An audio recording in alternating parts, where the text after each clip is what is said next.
Miss Kathleen Frost occupied a small room on the second floor, one of those modest chambers traditionally reserved for personal attendance in houses of this caliber, a space that spoke volumes about the hierarchy of domestic life.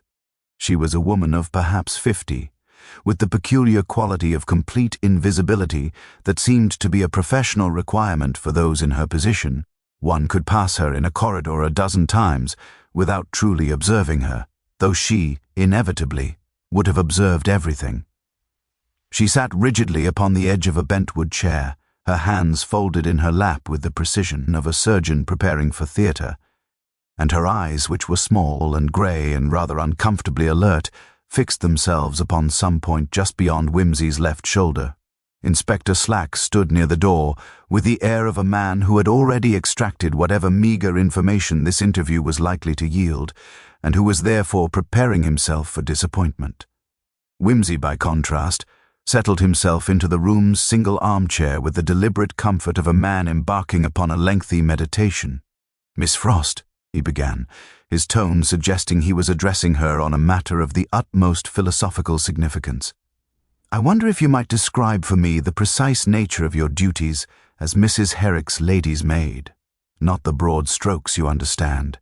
Anyone might tell me that you dressed her, arranged her hair, drew her bath, and performed all the various small intimacies that such a position entails.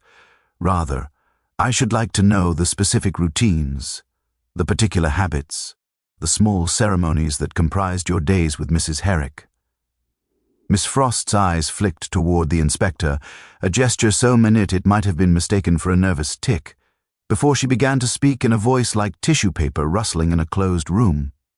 "Mrs. Herrick," she explained, "kept remarkably regular hours for a woman of her age and temperament. At 9:30 each evening, Miss Frost would prepare her mistress for bed, the ritual ablutions, the careful arrangement of her hair in pins, the selection of her nightgown. By 10 o'clock, Mrs. Herrick was invariably settled in her bedchamber on the first floor, the electric reading lamp illuminated on her nightstand. And the hallway light?" Whimsy inquired gently. "Was that extinguished by Mrs. Herrick herself, or by some other hand?" Miss Frost's face underwent a subtle alteration. Nothing so dramatic as a flush or a pallor, but rather a kind of mental recalibration, as though she were recalling a detail she had not previously considered significant. At 10:30, she said, she had escorted Mrs. Herrick to her door and had observed the hallway light burning brightly. She was quite certain of this point, she emphasized, because she had already extinguished the drawing-room lights, and she had noted the contrast. She had then retired to her own quarters and had heard nothing untoward during the night. As for whether Mrs. Herrick was in the habit of rising after she had been settled, Miss Frost confessed she could not say with certainty. Her room was situated at some distance, and she ventured to add with a faint hint of defensive pride, a sound sleeper. Whimsy nodded appreciatively, as though she had just delivered a discourse of remarkable insight, and asked whether Mrs. Herrick had ever mentioned insomnia or restlessness or any particular anxiety that might have driven her from her bed in the small hours. The question seemed to open some small gate in Miss Frost's carefully maintained composure. Mrs. Herrick, she admitted, had been somewhat troubled in recent weeks. Nothing of a serious nature, you understand, but a certain preoccupation, a distraction. She had received a letter some 10 days prior that had seemed to disturb her, and since then she had been rather more prone to silences than was her custom. When pressed for details regarding the nature of this letter, Miss Frost became evasive. She had not read it, of course. Such a thing would have been entirely improper, but she had noticed that Mrs. Herrick had burned it in the drawing-room fireplace after reading it only once. Whimsy rose from his chair with a fluidity that seemed almost choreographed and moved toward the window, where he stood gazing out at the garden below with the absorbed attention one might devote to a particularly complex crossword puzzle. "Tell me, Miss Frost," he said without turning, "has anything in the house been unusual in its placement? A door left ajar that ought to have been closed, a rug disturbed, a picture frame misaligned?" Miss Frost, now thoroughly bewildered, could offer nothing save the assurance that the household had been maintained in its customary order. He turned back to face her, his expression one of perfect friendliness and concern. "One final query. And then I shall release you from this tedium. On the evening of Mrs. Herrick's death, did she take her port as usual?" Miss Frost nodded. 2 glasses, as was her habit, taken in the drawing-room after dinner. "And was she, in your estimation, intoxicated?" The question hung in the air like a faintly offensive smell. Miss Frost's answer, when it came, was delivered in the barest whisper, "Not at all, sir." Mrs. Herrick was quite clear and present in her mind. Wimsey thanked her with elaborate courtesy and requested that she remain available should further questions arise. As he and Slack descended the corridor, the inspector ventured the observation that the whole affair seemed a perfectly straightforward matter. An elderly woman, perhaps troubled by some domestic concern, had arisen in the night and had, through carelessness or infirmity, fallen down the stairs. The light had been extinguished either by Mrs. Herrick herself or more likely by some draught that had loosened the switch. Wimsey made a small noise of agreement, the sort of sound one makes while contemplating something altogether different, and remarked that they ought next to interview the housemaid, Betty Marsh, and perhaps to examine Mrs. Herrick's bedchamber with somewhat greater attention than might initially seem warranted. Betty Marsh possessed the particular quality of youth that made her seem simultaneously more vulnerable and more observant than her seniors, as though life had not yet taught her to arrange her reactions into the careful patterns of discretion.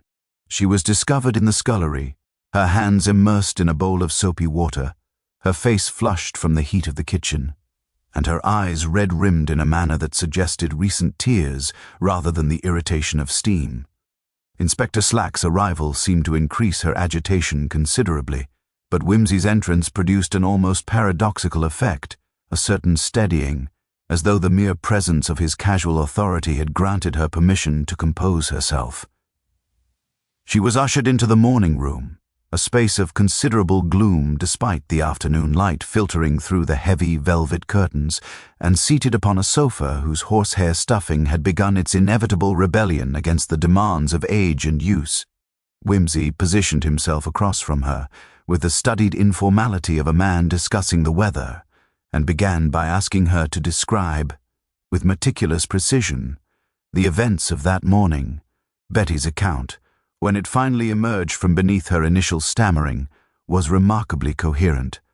She had arisen at 6:30, as was customary, and had made her way downstairs to begin the day's preliminary tasks, lighting fires, drawing back curtains, the various small rituals that transformed a sleeping house into one prepared for occupation.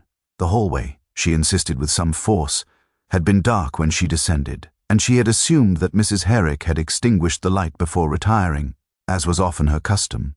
It was only when she had switched on the hallway light to begin her work that she had observed the figure at the base of the stairs. The shock, she confessed, had been considerable. She had believed for several moments that she was witnessing some dreadful nightmare from which she would momentarily awaken. Wimsey leaned forward with an expression of sympathetic concern. "You did not immediately summon assistance?" he inquired. Betty shook her head with evident shame. She had stood frozen, she explained, for what might have been seconds or might have been minutes, she could not accurately say. It was only when her mind had begun to function in its ordinary manner that she had rushed to the housekeeper's quarters and had roused Mrs. Craddock. The timeline, thus far, seemed to align precisely with the narrative that had been provided by Miss Kathleen Frost and confirmed by the local superintendent. Wimsey's next question, however, seemed to veer into territory of such trivial irrelevance that Inspector Slack visibly suppressed a sigh. "Betty," Wimsey said, his voice taking on the tone one might adopt when addressing a particularly intelligent child, "I wonder whether you have given any consideration to the state of the carpet in the hallway. You know, the rather threadbare Persian affair that runs down the center of the floor. Had you noticed anything amiss with its positioning that morning?" Betty stared at him with the expression of someone who has been asked to contemplate the philosophical implications of dust motes. She had not, she ventured, given the carpet any particular attention. Wimsey rose and made his way to the door, gesturing for both Betty and the inspector to follow him. The hallway, upon closer examination in the afternoon light, revealed itself to be a study in the archaeology of domestic wear. The carpet in question was indeed a Persian piece, once of considerable beauty, now faded to the color of old Burgundy wine, its edges frayed and its pile worn thin in the center, where generations of feet had traversed it. But it was not the carpet itself that claimed Whimsy's attention, rather, it was the peculiar manner in which one corner of it, precisely at the point where the final flight of stairs descended to the lower hallway, had been folded back upon itself, as though someone had lifted it and allowed it to fall without properly resettling it. Inspector Slack knelt to examine the corner, his face registering the slow dawning of some terrible comprehension. "Good Lord," he murmured, "if someone had caught their foot upon that—" He trailed off, the implications becoming apparent. Whimsy, however, seemed less interested in the carpet than in the positioning of a small occasional table that stood near the staircase, a spindly Edwardian affair with a marble top and rather too many curved legs. "Betty," he said, his tone remaining one of abstract curiosity, "this table, was it positioned precisely where it now stands when you came down this morning?" Betty's answer was hesitant. She thought so, yes, though in her distress she had not noted such details with particular care. Whimsy circled the table with the methodical attention of an entomologist examining a particularly interesting specimen, and then, without apparent purpose, he stepped back and gazed up the staircase toward the upper landing. His expression underwent a subtle modification, not quite a frown, and certainly not a smile, but rather the expression a man might adopt when confronted with a puzzle whose pieces seemed suddenly to be arranged in an unexpected configuration. He turned to Inspector Slack and remarked, in a tone of perfect courtesy, that perhaps they ought to examine Mrs. Herrick's bedchamber with considerably greater thoroughness than had thus far been exercised. Moreover, he ventured, it might be worthwhile to discover whether Mrs. Herrick had perhaps kept a journal or diary of some description, particularly one that might have been consulted recently. The inspector, still absorbed with the corner of the carpet, assented readily enough, though his manner suggested he believed Whimsy was pursuing a trail that would ultimately prove to be mere fancy. Mrs. Herrick's bedchamber occupied the entire eastern wing of the first floor, a fact that Whimsy noted with the sort of casual observation that suggested he was merely filing away architectural information for future reference. The room itself was a museum piece of late Victorian sensibility, all heavy mahogany furnishings, elaborate wallpaper of a sickly floral pattern, and windows draped in such profusion of fabric that the afternoon light seemed to arrive grudgingly, filtered through layers of silk and velvet into a kind of amber gloom. A fire had been laid in the hearth but not yet lit, and the room possessed that peculiar staleness of spaces that have been sealed against the living world for some hours. Whimsy moved through the chamber with deliberate slowness, his hands clasped behind his back, his eyes conducting a minute examination of every surface, every object, every shadow. Inspector Slack stood near the doorway with the air of a man attending a theatrical performance he did not particularly understand, while Betty lingered in the corridor, her courage having apparently exhausted itself up. On the staircase, the bed itself was a four-poster of considerable proportions, its coverlet of pale blue silk arranged with the precision that suggested Mrs. Craddock's fastidious housekeeping. Whimsy circled it slowly, observing the arrangement of the pillows, the placement of the bedside table with its lamp and its collection of small items, a glass of water, a leather-bound book of devotions, a small porcelain dish containing what appeared to be barley sugar sweets. Nothing seemed amiss in any conventional sense. He then moved toward the dressing table, an elaborate piece of furniture with an attached mirror and numerous small drawers, its surface arranged with the orderly display of an elderly woman's toiletries and ornaments. It was here that Whimsy paused, his attention arrested by something that seemed to exist more in the pattern of arrangement than in any single object.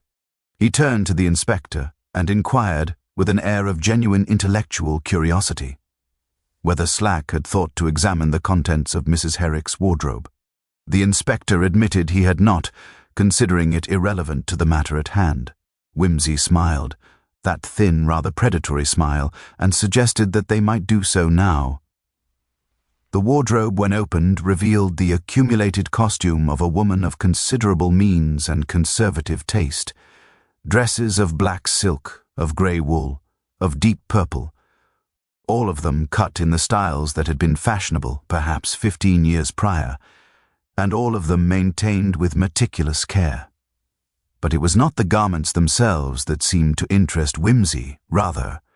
It was a small leather case that had been placed upon the shelf above the hanging dresses. It was the sort of case one might use for the storage of valuable jewelry or important documents, and it was, he noted with some interest, locked, when he inquired whether the key might be located. Nearby, Miss Frost was summoned, and she produced, with evident reluctance, a small brass key that she confessed had been kept in Mrs. Herrick's personal possession. The case, when opened, revealed its contents to be neither jewels nor documents, but rather a collection of letters. Dozens of them, arranged in chronological order, each one carefully preserved in its original envelope. Whimsy withdrew one at random and examined its contents, his eyebrows rising slightly in an expression that suggested he had encountered something of genuine surprise. The letter was dated some 30 years prior and was addressed to my dearest Constance in a handwriting of considerable elegance. The contents, from what Whimsy read aloud in a tone of perfect neutrality, suggested a romantic entanglement of some complexity, references to stolen moments, to impossible circumstances, to a love that could never be openly acknowledged. Inspector Slack, whose face had adopted an expression of considerable discomfort, ventured the observation that such matters were hardly relevant to the present inquiry. Whimsy, however, seemed to regard the letters with the absorbed attention of a scholar examining a particularly crucial historical document. He withdrew several more, all of them appearing to date from the same period of Mrs. Herrick's life, all of them expressing sentiments of deep affection and evident frustration at their necessary secrecy. It was only when Whimsy had reached the final envelope in the case that his expression underwent any visible alteration. This letter was dated merely 10 days prior, precisely the time frame that Miss Frost had identified as the period during which Mrs. Herrick had received some disturbing correspondence. The handwriting, however, was not the same as that which graced the older letters. It was instead a cramped, hurried scrawl, and the contents, which Say read in silence before passing to the inspector, consisted of a single paragraph of extraordinary brevity and evident malice. Inspector Slack's face underwent a gradual process of pallor as he read the message. Without revealing its contents, Whimsy remarked that it seemed Mrs. Herrick had been the recipient of what one might charitably describe as a threat, or perhaps, more accurately, a form of blackmail. The letter, he explained, contained a reference to matters of a delicate nature that had occurred in Mrs. Herrick's youth, and suggested that, unless a certain sum of money were deposited in a bank account by a specified date, these matters would be disclosed to persons whom Mrs. Herrick would presumably prefer to keep them from. Whimsy turned to face the inspector directly, his expression one of studied thoughtfulness. "I wonder, Inspector," he said softly, "whether it might be worthwhile to discover precisely who, in Mrs. Herrick's current household or circle of acquaintance, might have possessed knowledge of her past sufficient to employ it as a lever of coercion. For it seems to me that we have not been investigating an accidental death at all, but rather something considerably more deliberate and considerably more tragic. The drawing-room of Murfield House possessed that particular quality of discomfort that characterizes spaces designed for formal entertaining rather than genuine human habitation.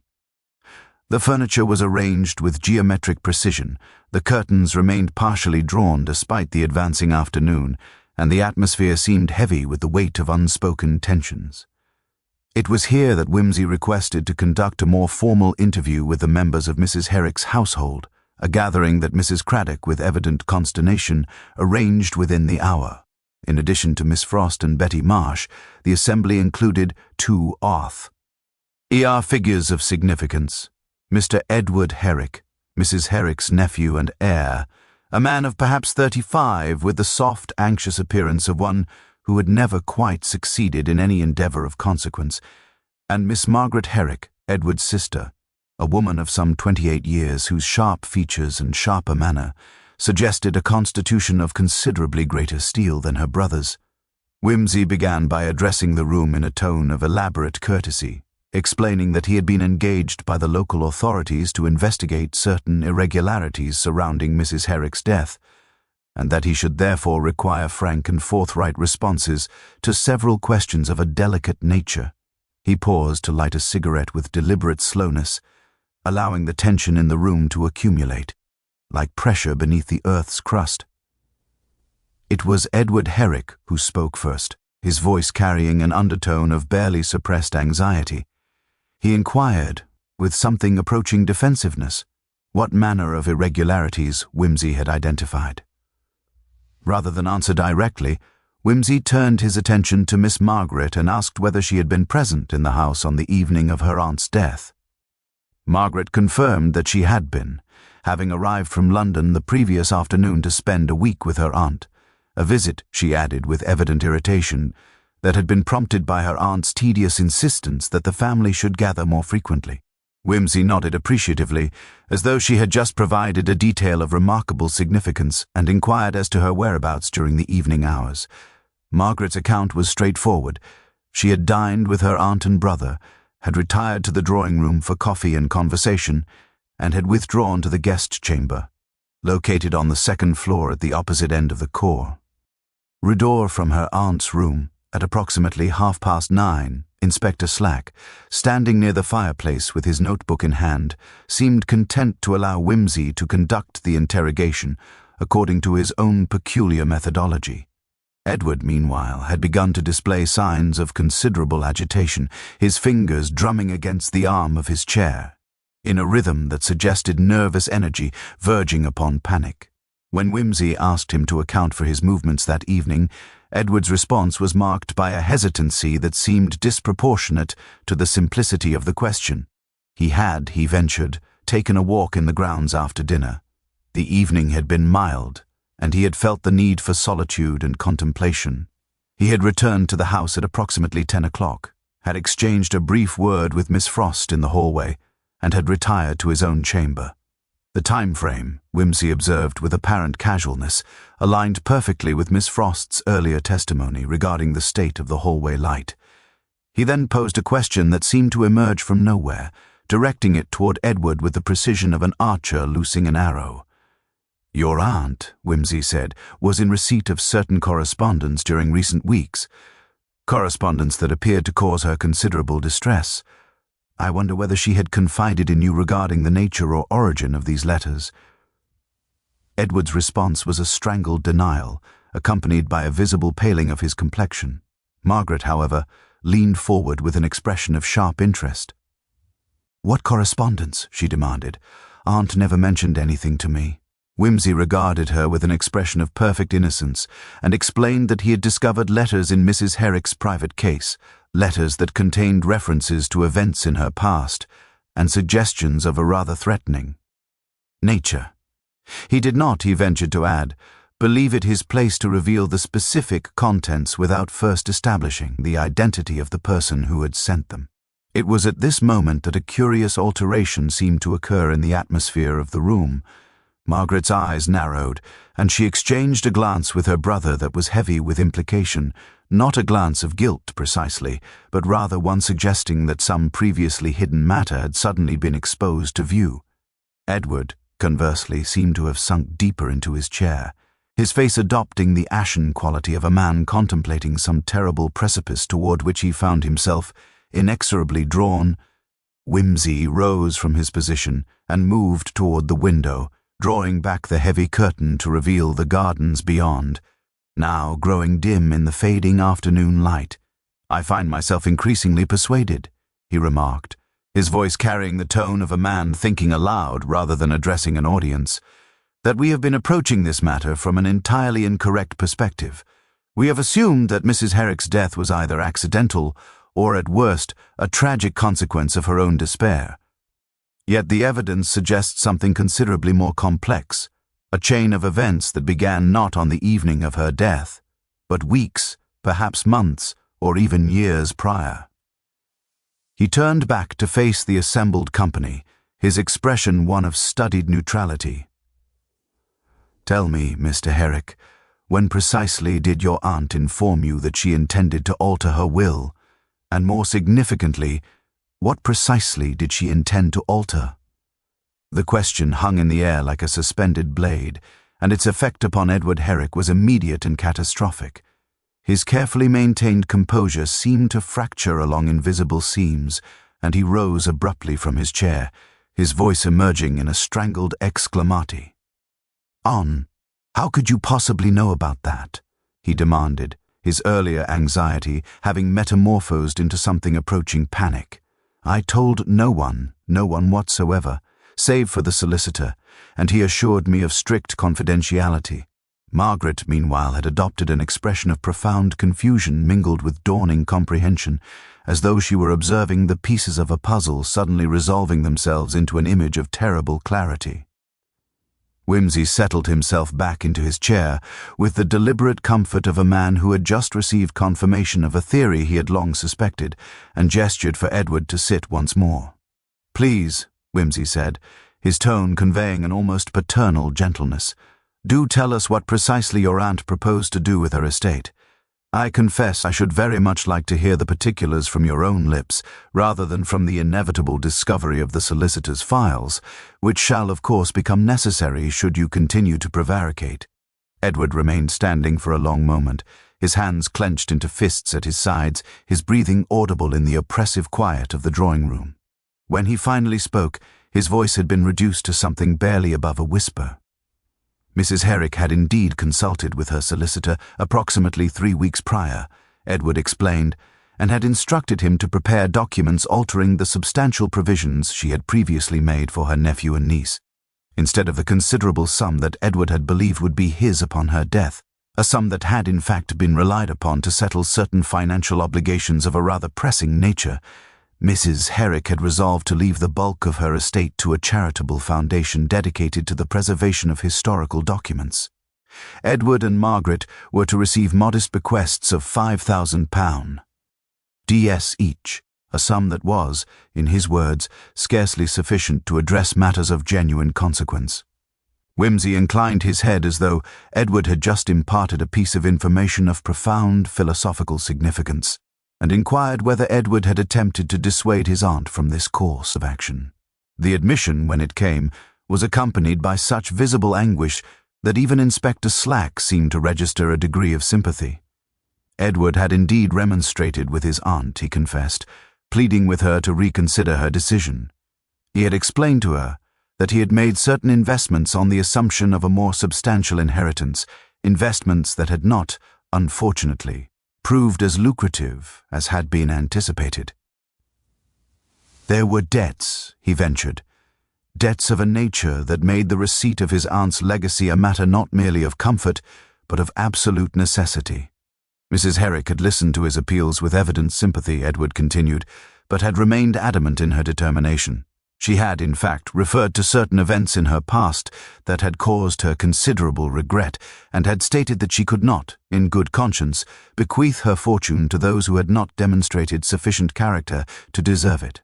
It was at this juncture that Margaret spoke, her voice sharp with a note of accusation. "You sent her the letters, didn't you?" she said, directing her words toward her brother with the force of an accusation. "You discovered something about her past, something she wished to keep hidden, and you attempted to use it as leverage to make her change her mind about the will." Edward's silence was confirmation more eloquent than any verbal admission. Wimsey leaned back in his chair, his fingers steepled before him, his expression one of grave consideration. The blackmail, therefore, was not the work of some external malefactor, he observed, but rather of Mrs. Herrick's own nephew, a man whom she had cherished, whom she had raised with the expectation that he would prove worthy of her confidence and her affection. And when she refused to capitulate to your demands, when she maintained her resolve to alter her will in favor of the charitable foundation, you were forced to contemplate the prospect of financial ruin. Edward sank back into his chair, his face a study in defeated misery. "What did you do then, Mr. Herrick?" Wimsey asked, his tone remaining one of detached curiosity. "Did you accept defeat gracefully, or did you perhaps attempt a final stratagem to prevent your aunt's wishes from being executed?" It was at this moment that a curious alteration seemed to occur in Whimsy's demeanor. He rose and moved toward the mantelpiece, upon which sat a small collection of ornaments and framed photographs. Among these was a picture of Mrs. Herrick as a younger woman, her face radiant with a happiness that seemed at odds with the stern, austere expression that had characterized her in her final years. Whimsy gazed upon this image for a long moment before turning back to face Edward with an expression of such penetrating insight that the younger man seemed to shrink beneath its weight. "Tell me," Whimsy said quietly, "what precisely did you discover about your aunt's past? What was it that gave you the leverage you required to compose that final letter, the one that arrived 10 days prior to her death, the one that precipitated her descent into such profound distress that she resolved to alter her circumstances in a manner that would inevitably result in catastrophe?" Edward's confession, when it finally emerged from the depths of his desperation, came in disjointed fragments, as though he were struggling to reconcile the actions he had taken with some fundamental aspect of his own LF perception. Approximately 2 months prior, he explained, whilst conducting research into family genealogy, a pursuit that he claimed had been undertaken purely out of idle curiosity, he had discovered a series of letters among some boxes of old correspondence stored in the attic. These letters, dating from the period of Mrs. Herrick's youth, had revealed that she had been involved in a romantic entanglement with a married man, a scandal of such magnitude that it had necessitated her removal from London and her subsequent establishment in the country under somewhat obscure circumstances. The man in question had died some 30 years prior, but his widow, and certain members of high society who had been acquainted with the scandal, remained alive.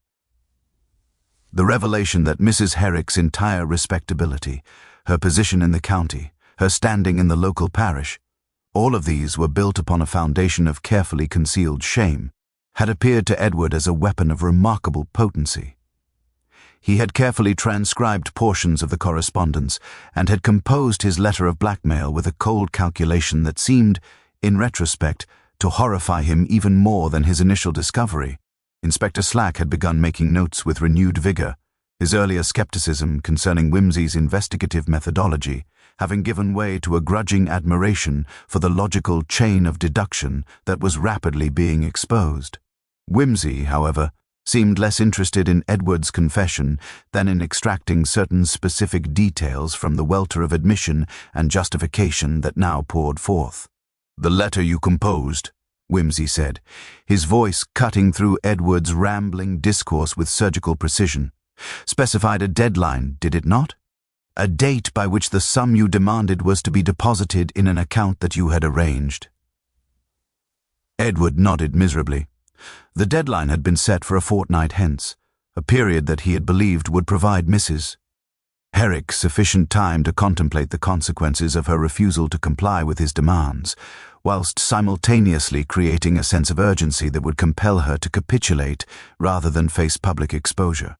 "And when you posted this letter," Whimsy continued, "did you genuinely believe that your aunt would respond by reversing her decision regarding the will, or did you perhaps harbor a darker suspicion regarding how she might respond to such pressure?" The question seemed to strike Edward with considerable force, and he rose from his chair once more, his voice rising in pitch and intensity. "I didn't know what she would do," he cried. "I only knew that I was desperate, that my debts were accumulating, that I faced the prospect of absolute ruin if I could not access some portion of her estate. I thought that she would be angry, yes, but that ultimately she would realize that discretion was preferable to scandal, that she would reconsider and restore me to her will. I never imagined that she would—" He broke off, unable or unwilling to complete the sentence, but the implication was inescapable.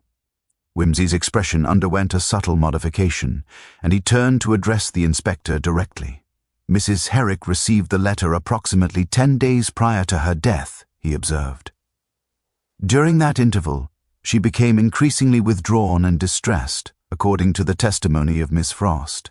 She burned the letter in the drawing-room fireplace, destroying the physical evidence of her distress. And then, on the evening of her death, she retired to her bedchamber, consumed her customary port, and settled herself for the night. Margaret, who had remained silent throughout this exchange, now spoke with a voice trembling with suppressed emotion. "You're suggesting that Aunt took her own life," she said. "That she threw herself down the stairs deliberately because of Edward's cruelty and blackmail."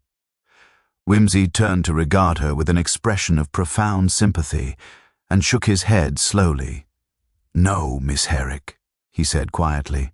"That is precisely what the evidence appears designed to suggest, and that is precisely the conclusion that has been reached by those whose investigation has been less thorough than circumstances warrant. But the physical evidence tells a different story, a story written in the positioning of a Persian carpet, in the location of a small marble table, and in the curious fact that a hallway light was extinguished at a time when Mrs. Herrick had no rational reason to leave her bedchamber." He moved toward the door, gesturing for both the inspector and the assembled company to follow him.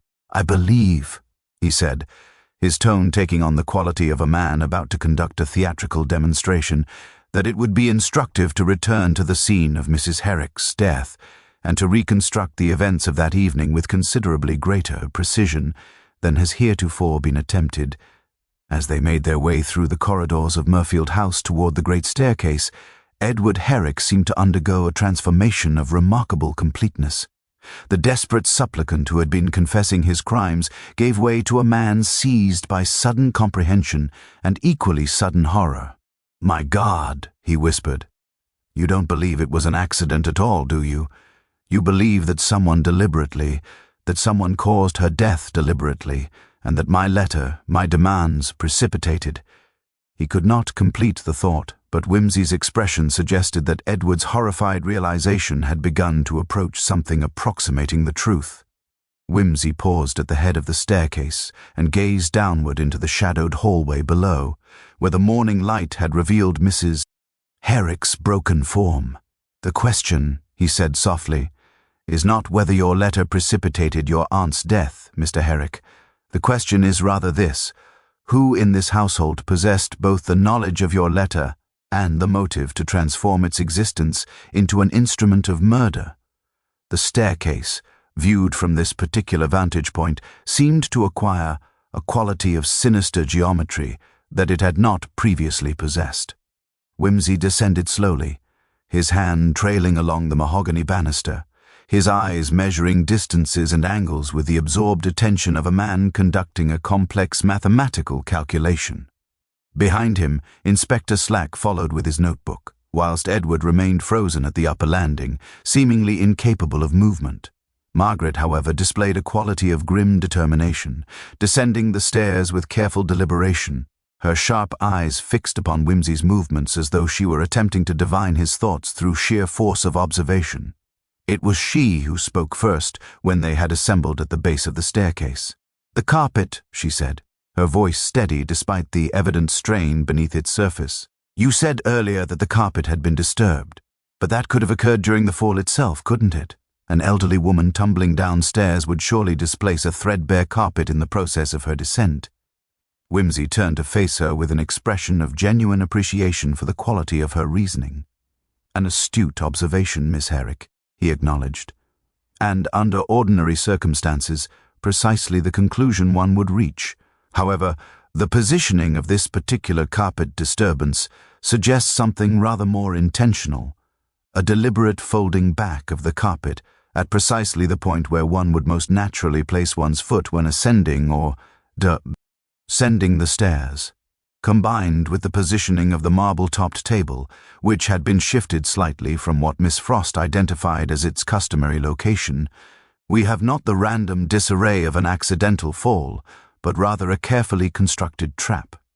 Inspector Slack, his initial skepticism having given way to grudging fascination, knelt to examine the carpet corner more closely. A woman ascending the stairs in darkness, he ventured slowly, might easily catch her foot upon such a disturbance, particularly if she were anxious or distressed. Whimsy inclined his head. "Precisely so, Inspector. And should she be descending the stairs with equal darkness and equal distress, the probability of such an accident would be magnified considerably. But the question remains, who arranged these circumstances, and more importantly, why?" It was at this moment that Betty Marsh appeared in the hallway, her face bearing an expression of such profound terror that her appearance seemed to provide its own form of testimony. She had been sent by Mrs. Craddock to inform them that tea had been prepared, but the sight of the assembled company standing at the foot of the staircase seemed to have struck her with the force of a supernatural manifestation. Whimsy regarded her with an expression of penetrating gentleness, and asked whether she had observed anything unusual during her morning duties, not merely the discovery of Mrs. Herrick's body, but anything preceding that dreadful discovery. Betty's response was hesitant and fragmented, but as she spoke, her words began to construct an image of considerable significance.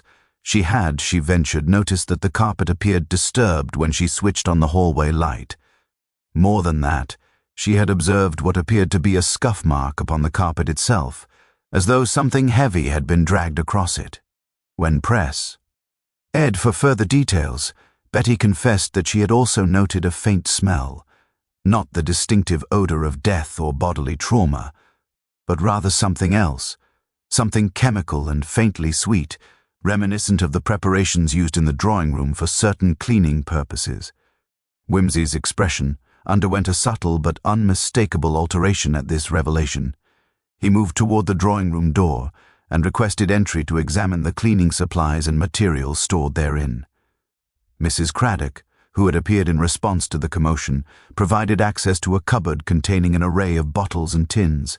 Among these were several containing various compounds used for the maintenance of furniture, carpets, and floors, and it was one of these, a tin of volatile carpet cleaner, that seemed to arrest Whimsy's attention most fully. He uncapped the container and sniffed its contents, his nostrils flaring slightly as he detected the distinctive aroma. A peculiarly effective substance, he observed aloud, particularly when applied to areas of high friction, carpets, stairs, any surface where traction might prove significant. It would render such surfaces treacherously slippery, would it not? Inspector Slack seemed to undergo a moment of violent comprehension. Someone prepared the stairs deliberately, he breathed. Someone rendered them hazardous, and then lured Mrs. Herrick to descend them in darkness. But Whimsy raised a hand, as though cautioning against premature conclusions. "Not merely lured, Inspector," he said. "The evidence suggests something considerably more deliberate and considerably more cruel." The hallway light was extinguished by someone who possessed both access to the switch and knowledge of Mrs. Herrick's habits. The carpet was arranged to create an obstacle. The chemical preparation was applied to render the stairs treacherous. Then came the moment when Mrs. Herrick, disturbed by her torment, her mind occupied with the threat that had been delivered by her own nephew, rose from her bed in the dark hours of the night. He paused, allowing the full horror of his reconstruction to settle upon his audience like a suffocating fog. "The question is not whether this was accident or suicide, Inspector. The question is whether the person who arranged these circumstances believed that Mrs. Herrick would fall, or whether they deliberately manipulated circumstances to ensure that she would." The drawing-room seemed to have contracted around them, the atmosphere growing thick with the weight of unspeakable implications. Whimsy had settled himself into an armchair, with the deliberate composure of a man about to deliver a philosophical treatise of considerable complexity, whilst Inspector Slack paced before the fireplace with the restless energy of someone whose understanding of events had been fundamentally destabilized. Margaret stood near the window, her hands clasped tightly before her, her expression one of such fierce concentration that she seemed to be struggling against the weight of some terrible revelation. It was she who broke the oppressive silence with a voice that trembled despite its evident attempt at control. "You're suggesting that one of us," she said, each word seeming to cost her considerable effort, "one of this household deliberately orchestrated circumstances to cause Aunt's death. But surely that is a monstrous accusation, a charge of deliberate premeditation and murder." Whimsy turned his gaze toward her with an expression of such profound sadness that his usual ironic detachment seemed entirely absent. "I am suggesting," he replied quietly, "that someone in this household possessed both the knowledge and the opportunity to arrange Mrs. Herrick's descent into tragedy, and had the subsequent death, whether intentional or merely recklessly indifferent to the probable outcome, constitutes a crime of considerable gravity. Edward Herrick had remained in the hallway, apparently unable to force himself to re-enter the drawing room where the threads of accusation were being so meticulously woven. It was he who now called out from his position in the corridor, his voice carrying an edge of hysteria. "Are you suggesting that I am responsible?" he demanded. "That my letter somehow drove someone to murder my aunt? But I could not possibly have. I was in my chamber, I was." His protests were interrupted by Whimsy's gentle but inexorable voice. "No, Mr. Herrick, I do not believe you to be responsible for the actual arranging of these circumstances. Your crime, whilst reprehensible, was one of blackmail and emotional cruelty rather than premeditation to murder. But your actions did something rather more significant. They created a situation of such desperation and chaos within this household that they provided perfect cover for someone else's darker designs."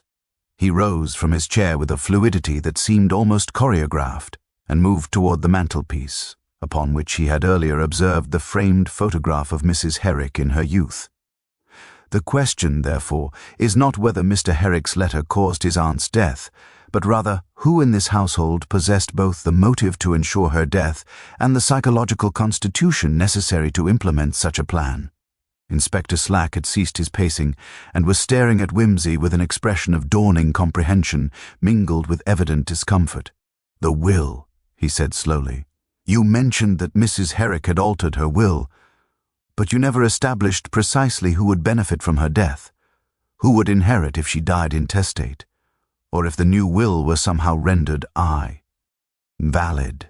Whimsy smiled, that thin, predatory smile that seemed to emerge only when he had positioned all the pieces of his puzzle into their final configuration. "An astute observation, Inspector, and one that leads us directly to the heart of this matter.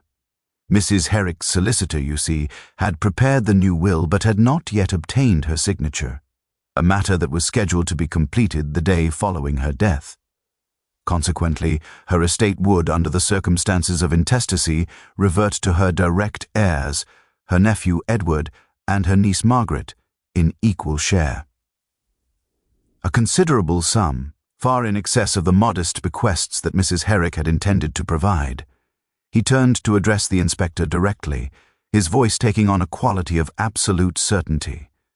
"The beneficiary of Mrs. Herrick's death, Inspector, was not someone external to this household, but rather someone whose entire financial security and future prospects had been threatened by Mrs. Herrick's alteration of her testamentary dispositions."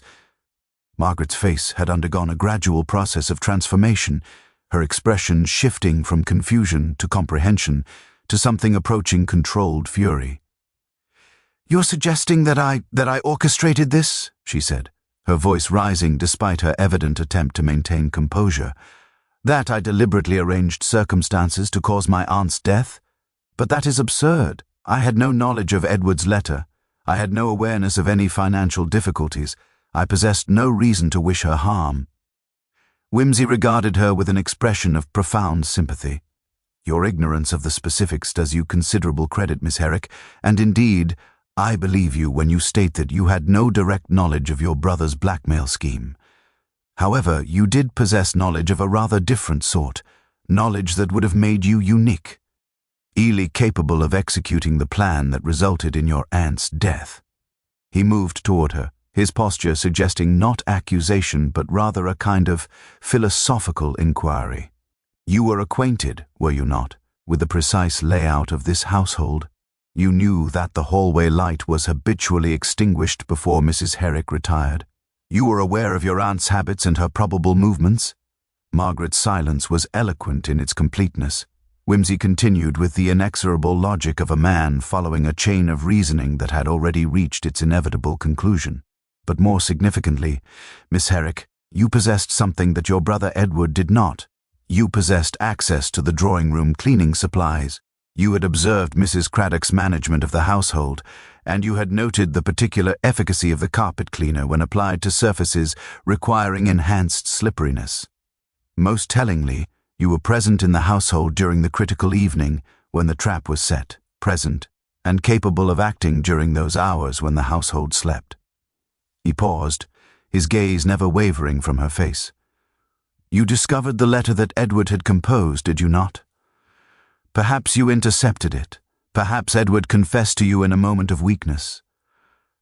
And when you realized that your aunt had rejected Edward's demands, that the new will would be executed, that your own inheritance would be reduced to a pittance, you determined that circumstances required to be remedied." Inspector Slack had moved to position himself between Margaret and the doorway, though whether as restraint or merely as symbolic barrier remained unclear. Whimsy's voice, when he spoke again, carried a quality of profound sorrow. The carpet was disturbed, deliberately arranged to create an obstacle. The hallway light was extinguished, a simple matter of flicking. A switch, whilst your aunt descended.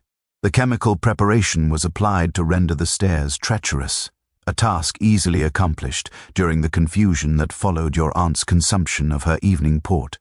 And then you waited, Miss Herrick. You waited for your aunt to rise in the darkness, confused and distressed by the threats she had received, her mind overwhelmed by the implications of the letter. You waited for her to seek solace or water or simply escape, and you waited for gravity and your carefully constructed circumstances to complete what you had begun. Margaret Herrick's response, when it came, emerged not as a denial, but rather as a kind of terrible clarification. A confession that seemed to tumble forth as though some dam of carefully maintained restraint had suddenly given way beneath the accumulated pressure of revelation. She sank into the nearest chair with a gesture that suggested her legs had abruptly become incapable of supporting her weight, and her voice, when she spoke, had been reduced to something barely above a whisper. "I didn't mean for her to die," she said, the words seeming to cost her considerable effort. "I only meant to frighten her, to make her understand that there were consequences to her cruelty, to her selfishness. Edward had made a terrible mistake, yes, but his mistake had arisen from genuine desperation, and Aunt, with all her wealth, with all her resources, had responded not with compassion but with vindictiveness, had resolved to punish him by reducing him to penury." She looked up at Whimsy, and her eyes held such a peculiar mixture of defiance and anguish that the drawing-room seemed to contract around the intensity of her gaze. "I arranged the stairs," she continued, her voice growing steadier, as though confession itself were conferring upon her a kind of grim courage. "I thought that if she fell, if she experienced genuine fear and physical pain, she would recognize the consequences of her actions. I thought that the shock would bring her to her senses, would make her understand that family loyalty ought to supersede considerations of moral rectitude." Inspector Slack's hand had moved toward his pocket, presumably toward handcuffs or some other instrument of restraint, but Whimsy's subtle gesture seemed to arrest the movement. Instead, Whimsy settled himself into the chair opposite Margaret, his posture suggesting not the triumphant conclusion of an investigation, but rather the commencement of a philosophical discussion of considerable complexity. "But the fall was not what you anticipated, was it?" he asked quietly. "The carpet, which you had arranged with such care, caught beneath her foot precisely as you had calculated. The stairs, rendered treacherous by your chemical preparation, proved fully as hazardous as you had intended. But the outcome was not injury and enlightenment. The outcome was catastrophe." Margaret's face seemed to undergo a process of gradual collapse, as though the muscles that held it together were progressively losing their capacity to function. "I heard her," she whispered. "I heard her scream as she fell, and I heard the terrible sound of her striking the tiles below, and I knew, in that moment, that my intentions, however well-meaning, had resulted in something infinitely more terrible than I could have imagined." Edward Herrick had appeared in the doorway, his face bearing an expression of such complete devastation that he seemed scarcely capable of comprehension. "Margaret?" he said, his voice breaking on her name. "You did this? You arranged Aunt's death?" The accusation in his tone was directed not at his sister, but at himself, at the letter he had composed, at the blackmail scheme that had precipitated this succession of tragic events. Whimsy turned his attention briefly toward Edward before returning his focus to Margaret. "You did not, I presume, immediately summon assistance?" he inquired. Margaret shook her head, the gesture seeming to require considerable effort. She had stood frozen in the darkness of the upper hallway, she explained, listening to the terrible silence that had followed her aunt's final cry. She had believed for several moments that Mrs. Herrick might yet rise, might yet stumble toward a lamp or a telephone. But no sound had come, only the oppressive silence of a house in which something irrevocable had occurred. She had waited, paralyzed by horror and the accelerating realization of what her actions had precipitated, until the household had begun to stir in the grey light of approaching dawn. It was Betty Marsh who had discovered Mrs. Herrick's body, Margaret continued, and it was Betty's cry that had roused the household from its sleep. Margaret had descended with the others, had witnessed the tableau of devastation at the foot of the stairs, and had understood with absolute and terrible clarity that her carefully calculated scheme to frighten her aunt into reconsidering her testamentary dispositions had instead resulted in her aunt's death. In those first moments following the discovery, she explained, she had considered confessing immediately, had stood upon the precipice of revelation, trembling on the edge of utterance. But Edward had been speaking, asking questions, expressing shock and confusion, and it had seemed to Margaret that the opportunity for confession had passed. And with each passing hour, with each interaction with Miss Frost and Mrs. Craddock and Betty Marsh, the weight of her silence had accumulated like snow upon a frozen lake, until it had become not merely a silence, but an active conspiracy against the revelation of truth. Inspector Slack had moved foe, roared now, his expression one of grim resolution. The formalities of arrest were undertaken with a courtesy that seemed almost surreal given the circumstances. Margaret was informed of her rights, cautioned regarding her statements, and informed that she would be taken into custody pending formal charges of manslaughter, or potentially murder, depending upon the determination of the magistrate and the Crown prosecutors. Throughout this process, Margaret seemed to exist in a state of profound disconnection, her body responding automatically to instructions, whilst her mind appeared to be engaged in some interior process of terrible reckoning. As she was being led away by the inspector's constables, she paused and turned back to address Whimsy directly. "Did you know?" she asked, her voice carrying a quality of desperate hope.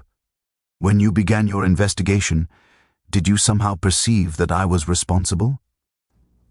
Whimsy regarded her with an expression of such profound compassion that his usual ironic detachment seemed to have been entirely supplanted by something far more human and far more tragic. "No, Miss Herrick," he replied quietly. "I knew only that the evidence suggested a deliberate construction rather than accident or suicide. The specifics, the identity of the person who had orchestrated these circumstances, revealed themselves only through careful attention to what was present, and perhaps more significantly, what was conspicuously absent from the scene." Edward had collapsed into a chair, his face buried in his hands, his body racked by sobs of such intensity that they seemed to emanate from some place far deeper than mere emotion. Whimsy placed a gentle hand upon his shoulder and spoke in a voice that carried the weight of considerable experience with human tragedy. "You are not responsible for your sister's actions, Mr. Herrick," he said, though his tone suggests. Ted, he understood perfectly well that Edward would spend the remainder of his life wrestling with precisely the opposite conviction. The machinery of justice had been set in motion, and there remained only the tedious accumulation of formal procedures and legal processes that would transform Margaret's terrible confession into the official record of a crime. But in that drawing room at Murfield House, surrounded by the accumulated evidence of a family's dissolution, there seemed to exist only the profound silence of people confronting the terrible consequences of their own human frailty. Parker leaned back in his chair, the leather creaking beneath his weight, and regarded Whimsy with the measured gaze of a man who had spent considerable years contemplating precisely the questions that now occupied his friend's consciousness. "Justice," he said slowly, "is not a particularly elegant concept, Whimsy. It is often crude, frequently insufficient, and occasionally misdirected entirely. But the alternative to justice, imperfect though it may be, is the dissolution of all civil order and the triumph of those who possess the strength or cunning to evade accountability for their actions." He paused to take a measured sip of his whiskey before continuing. "Margaret Herrick committed an act that resulted in her aunt's death. Whether that act was intended to result in death or merely in injury and fear is perhaps a matter for philosophers and theologians to debate. But the law, in its blunt and necessary way, requires that individuals be held responsible for the foreseeable consequences of their deliberate actions, and the foreseeable consequence of rendering a staircase treacherous and extinguishing the lights through which an elderly woman must navigate is precisely the sort of catastrophe that occurred.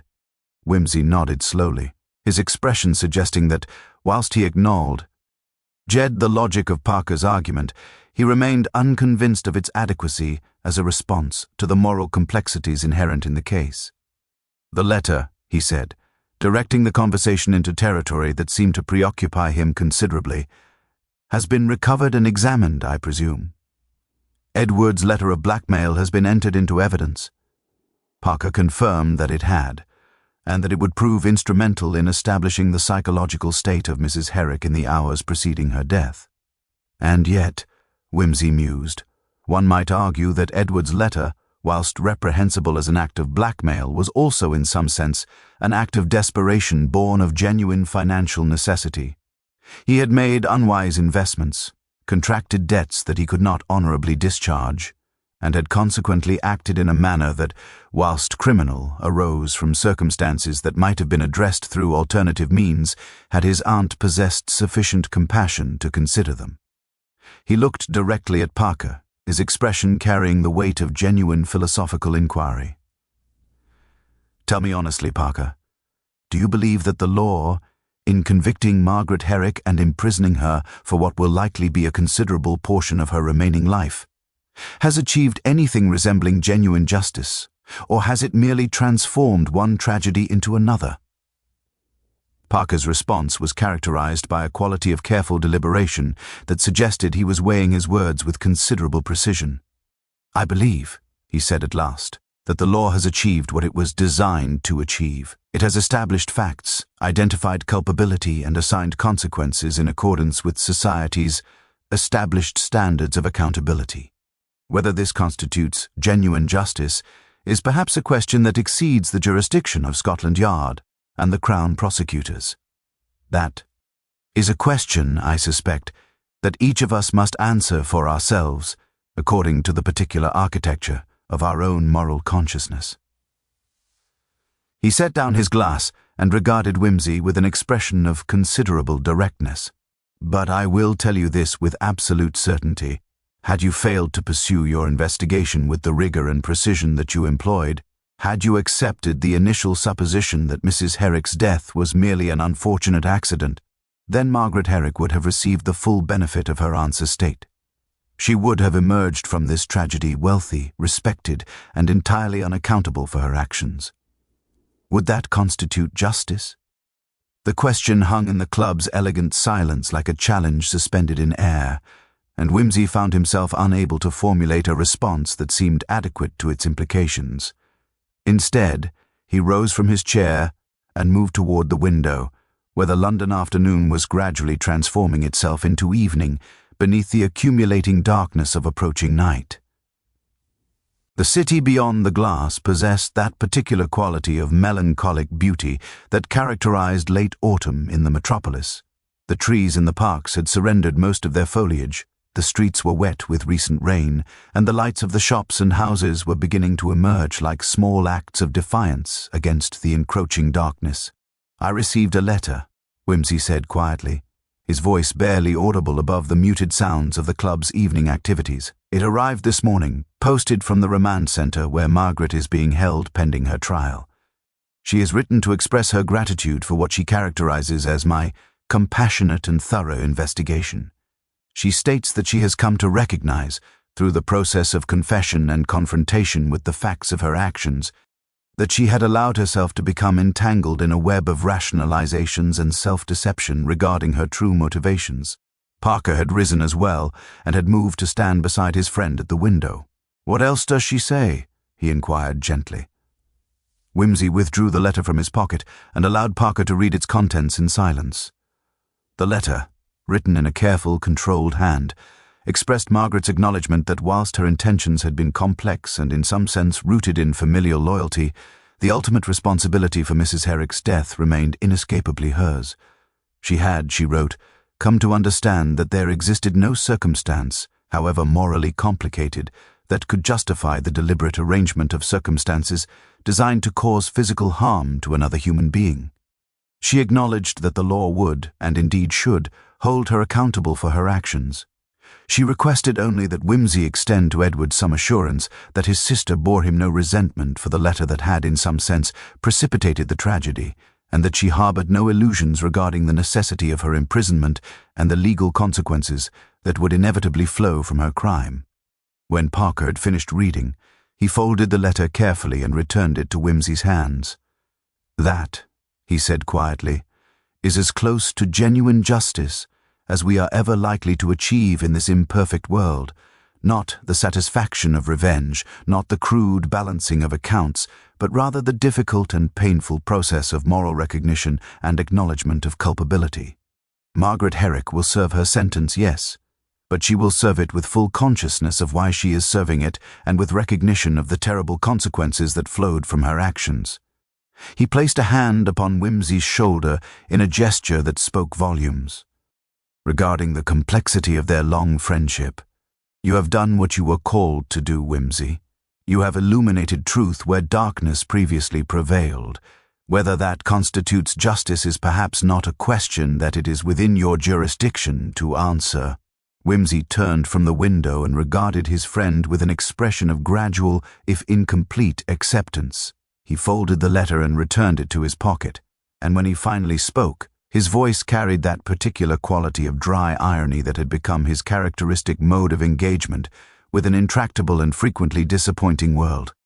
"I suppose," he said slowly, "that one might argue that the universe has executed a kind of poetic justice in this matter, that all three principals to this tragedy have received precisely what they deserved.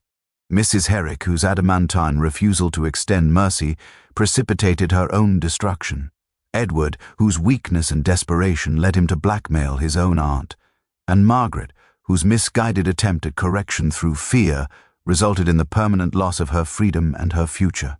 If there is justice in the world, Parker, it appears to operate through mechanisms that would make a Greek dramatist envious in their elegance and their cruelty."